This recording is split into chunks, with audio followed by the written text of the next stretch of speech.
राधे राधे सर्वांना. तर आजच्या व्लॉग मध्ये तुमचं सर्वांचं स्वागत आहे. आज आहे मकर संक्रांती आणि तुम्हाला सर्वांना मकर संक्रांतीच्या गोड गोड शुभेच्छा. आता मी आलेला आहे शॉपिंग करायला. घरी आल्यानंतर मी सर्वात पहिले केलं सुगड पूजन आणि त्यानंतर ही आहे आपली महाराष्ट्रीयन थाली.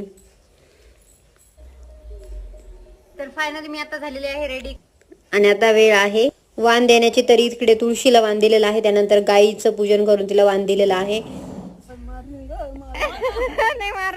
इकडे फायनली प्रथाप्रमाणे नाव घेण्याचा कार्यक्रम. श्रीमंतीपेक्षा मनाने असावे श्रीमंत, पोपटरावांचे नाव घेते, आज आहे संक्रांत. काय झालं ना? आज व्हिडिओ आवडला असेल तर व्हिडिओला लाईक करा, शेअर करा आणि चॅनलला सबस्क्राईब करायला विसरू नका. राधे राधे सर्वांना. तर आजच्या व्लॉग मध्ये तुमचं सर्वांचं स्वागत आहे. आज आहे मकर संक्रांती आणि तुम्हाला